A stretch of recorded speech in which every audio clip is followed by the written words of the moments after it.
আসসালামু আলাইকুম বন্ধুরা, তোমরা সবাই কেমন আছো? তো আজকে নিয়ে এসেছি আমি সিম্পল একটা ডিম দিয়ে আলুর তরকারি। তো দেখুন কিভাবে করে নিচ্ছি। তো প্রথমেই দিয়ে দেবো ফোড়নে আমি জিরে গোটা, তার সাথে একটা লং, একটা এলাচ আর একটা দারচিনি দিয়ে নিচ্ছি। এখানে আমি পেঁয়াজ রসুনের সাথে পেস্ট করেছিলাম, সেটা দিয়ে নেব।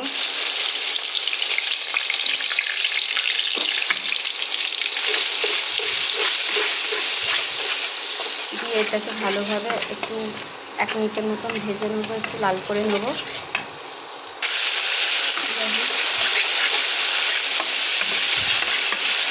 সবটা একটু ভালোভাবে ভেজে নেব, নিয়ে এটা সমস্ত এর আমি মশলা দিয়ে নেব একে একে।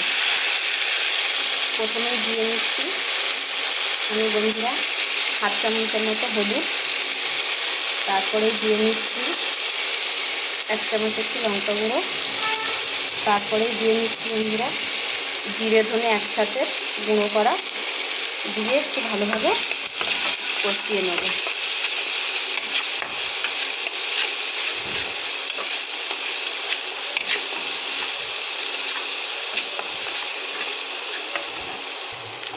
একটু নুন দিয়ে নেব,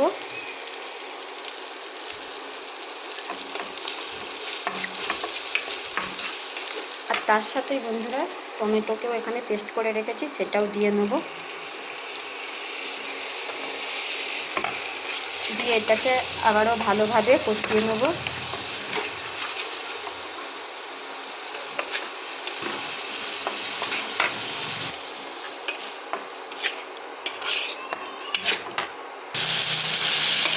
কত সুন্দরভাবে মশলা দিয়ে তেল ছাড়ছে দেখুন।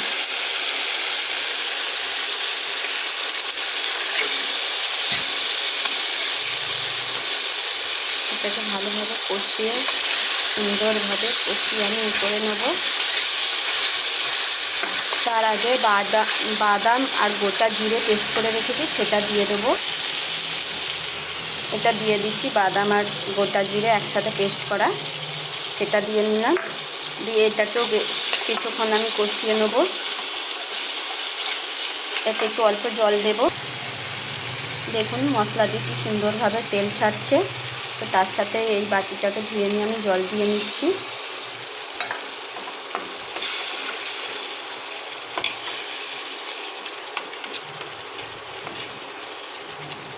এটাকেও বেশ কিছুক্ষণ আমি কষিয়ে নেব। এখানে আলুকে আমি কেটে ভেজে রেখেছিলাম, এটাকে সাথে দিয়ে দেব। দিয়ে এটাকেও ভালোভাবে কষিয়ে নেব আমি কিছুক্ষণ। হালকা আঁচে আমি কষিয়ে নেব। এটা এমনভাবে কষিয়ে নেব যে 10%-এর মধ্যে 8% যেন আলুটা সেদ্ধ হয়ে যায়, ঠিক সেরকমভাবে কষিয়ে নেব।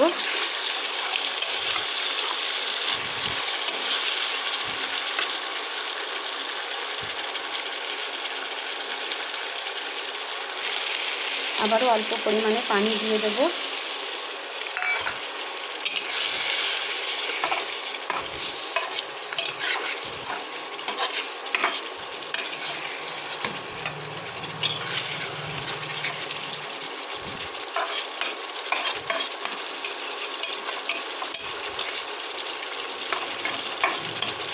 এটা কিছুক্ষণ এরকমভাবেই হতে দেবো, ঢাকা দেবো না, আমি এরকমভাবেই কষিয়ে নেব।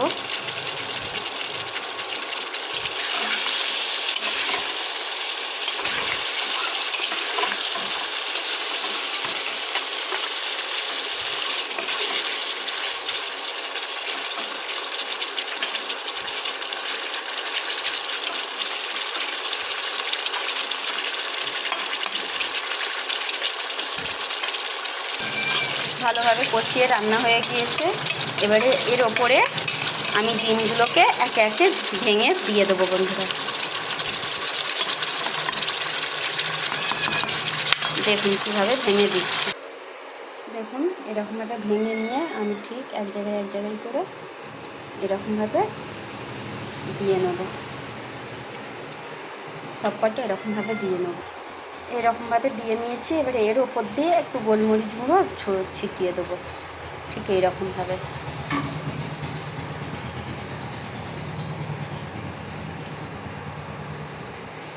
গোলমরিচ গুঁড়ো দিয়েছি, আর তার সাথে হালকা পরিমাণে একটুখানি করে নুন দিয়ে নেবো ওপর দিয়ে। এটাকে কিছুক্ষণ ঢাকা দিয়ে আমি রান্না করে নেব। কিছুক্ষণ ঢাকা দিয়ে দিচ্ছি। আমি 5 মিনিট পরে আবারও ফিরে আসছি। দেখুন ঢাকনাটা খুলে দেখিয়ে দিচ্ছি কত সুন্দরভাবে হয়ে গিয়েছে।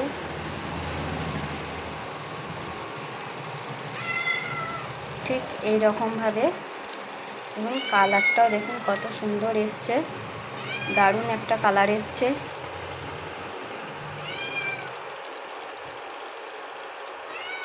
ঠিক এই রকমভাবে ডিম দিয়ে আলু দিয়ে রান্না করে খেয়ে দেখবেন, খুবই ভালো লাগবে। তো আমার এই রেসিপিটা যদি ভালো লেগে থাকে তো লাইক কমেন্ট শেয়ার বন্ধুরা একটু করে দেবেন। ভালো থাকবেন বন্ধুরা, আল্লাহ হাফেজ।